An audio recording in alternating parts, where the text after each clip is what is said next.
Memang Bapak Ibu kita sebagai guru ya, kita ini merubah jiwa. Kita ini bukan pekerja pabrik yang bikin produk gitu semuanya sama gitu ya. Eh, kita ini orang-orang yang bekerja eh, berelasi dengan jiwa gitu seperti dokter ya kan juga berelasi dengan jiwa, guru-guru juga gitu. Jadi kita ini jiwa itu jangan dianggap sebagai produk, bukan barang gitu, tapi suatu hal yang hidup yang kita bisa tanam dan kita bisa sirami dan kita bisa melihat dia bertumbuh dan berkembang gitu. Jadi jangan sampai melewatkan masa di mana 250 siswa ini ada di depan kita dan lewat begitu aja gitu ya. Tapi kita benar-benar hargai 250 siswa ini udah Tuhan berikan di tangan kita, Hmm. kelas kita, apa yang kita bisa lakukan buat mereka gitu. Ini kita Itu sih. lanjut dari ibu atau bapak Omo nih. Ini mungkin banyak yang dialami sama guru-guru yang mengurus anak, mengajar anak pada lingkup yang besar ya. Saya dari dulu mau menerapkan seperti ibu, tetapi terkendala dengan jumlah siswa yang per minggu berhadapan dengan 250 siswa. Kadang-kadang sudah hampir habis semester masih ada yang lupa nama siswanya dan juga mengajar 6 jam sehari, membuat konsentrasi ke individu siswa terbatas. Jika jam mengajar wajib 24 jam, terasa sulit untuk melakukan pendekatan yang lebih ke siswa. Mohon pencerahannya, Bu. Ini saya yakin dari sebagian guru-guru merupakan curhatan hati nih. Saya tahu banyak banget waktu dulu saya sekolah pun saya sekolah di yang satu kelasnya 40, satu kelas 40, satu angkatan A sampai J berarti 10 ya. Ya seperti itu gitu. Berarti satu angkatan aja udah 400 gitu. Mungkin ada tips and triknya nih, Bu Astrid. Oke, iya Bapak Ibu Umu ya. Aduh memang kita sebagai guru tanggung jawabnya itu besar sekali. Apalagi kita diberikan 250 siswa itu adalah suatu kehormatan gitulah ya. Untuk kita diberikan 250 jiwa untuk kita didik gitu. Nah, jadi kembali lagi kepada diri kita sendiri. Ini Tuhan udah memberikan kita 250 jiwa. Apakah kita hanya akan mengisi otak mereka aja? Yang nantinya juga mereka akan lupa kok. Ya nggak sih? 1 tahun mereka sama kita ajarin mereka matematika lah, apa Inggris lah, apa-apa. Tahun berikutnya juga mereka lupa, habis ujian, habis tes juga mereka lupa gitu. Tapi kalau kita melihat bahwa saya adalah guru, bukan hanya mengisi otak mereka, tapi saya mau mengisi hati mereka atau merubah hati mereka. Mungkin gitu ya, Bapak Ibu ya, dari satu kurikulum gitu 100% kita cuma bisa fulfill 80% kurikulum kita gitu. 20%-nya ini nggak habis nih, nggak ke komplit gitu ya, nggak komplit karena kita mungkin lebih makan waktu di 5 menit atau 10 menit yang awal ngobrol dulu dengan anak-anak atau apa gitu. Menurut saya itu bisa dicoba gitu ya, resiko lah ya Bapak Ibu ya, mungkin tergantung atasannya bagaimana ya.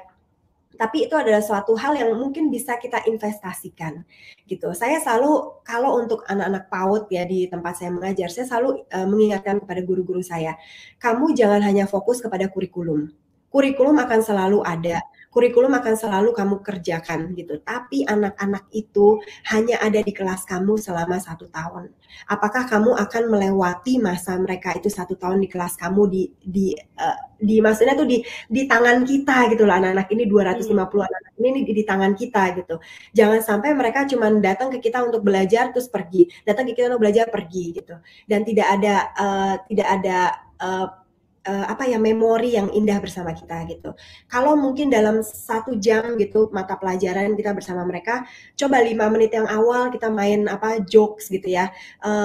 Kenapa Superman rambutnya cuma satu yang kriwil di depan gitu ya? Itu kan suatu maksudnya bukan one on one gitu, tapi itu kan menjadi suatu refreshment, suatu hal yang anak-anak, waduh, Ibu Asin mau datang ke sekolah nih pasti mau datang ke kelas nih pasti akan kasih tahu jokes lagi nih atau riddles lagi gitu kan. Dulu saya paling ingat guru matematika saya, dia itu dulu mantan model gitu. Dan kita di sekolah itu paling seneng nyuruh dia untuk catwalk gitu kan. Kalau model kan kalau catwalk kan, wah cakep gitu ya. Jadi kita selalu setiap Hmm. sebelum kelas kita akan suruh dia, Miss jalan dulu dong gitu, catwalknya gimana tunjukin ke kita gitu. Karena saya dulu sekolahnya semua perempuan, cewek-cewek semua satu kelas gitu. Itu menjadi suatu apa kita jadi mengingat guru itu gitu loh. Bukan mengingat Hmm. apa yang diajarin ke kita, tapi mengingat waktu-waktu yang dia spend bersama dengan kita untuk menjalin hubungan itu gitu. Jadi ya mungkin ya kurikulumnya nggak bisa ke-cover 100%, mungkin hanya 90% gitu. Tapi 10%-nya ini menjadi investasi, anak-anak bisa mengingat kita sebagai guru yang lucu, guru yang mau menjalin hubungan gitu, guru yang mau meluangkan waktu untuk mereka. Memang Bapak Ibu kita sebagai guru ya kita ini merubah jiwa. Kita ini bukan pekerja pabrik yang bikin produk gitu semuanya sama gitu ya. Kita ini orang-orang yang bekerja berelasi dengan jiwa gitu seperti dokter ya kan juga berelasi dengan jiwa, guru-guru juga gitu. Jadi kita ini jiwa itu jangan dianggap sebagai produk, bukan barang gitu, tapi suatu hal yang hidup yang kita bisa tanam dan kita bisa sirami dan kita bisa melihat dia bertumbuh dan berkembang gitu. Jadi jangan sampai melewatkan masa di mana 250 siswa ini ada di depan kita dan lewat begitu aja gitu ya. Tapi kita benar-benar hargai 250 siswa ini udah Tuhan berikan di tangan kita, kelas kita, apa yang kita bisa lakukan buat mereka gitu. Itu sih. Iya, ini langsung menyambung dari Pak Solikili, akrab berwibawa penuh cinta karena siswa adalah amanah guru dan dari orang tua. Ya benar banget nih. Ya. Terus Ibu Lili memberikan masukan nih, saya pribadi memberikan cerita dan daya tarik anak didik saya untuk belajar memahami pribadi anak. Iya, pasti guru dari sini pasti banyak banget cara-caranya ya. Ini yang Bu Astrid bagikan dari sisi Bu Astrid, tapi saya yakin guru-guru di sini pasti punya banyak cara-caranya juga yang kecil-kecil tapi ternyata menyentuh hati anaknya gitu. Oke, kita lanjutkan nih. Waktunya sudah mau habis. Saya mau tampilkan ini dulu dari Pak Dewa.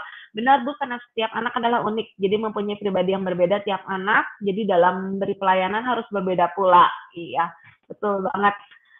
Oke, nah di sini masih ada 2 pertanyaan. Kalau yang Pak Elang tadi mungkin sudah sedikit dijawab sama Bu Astrid.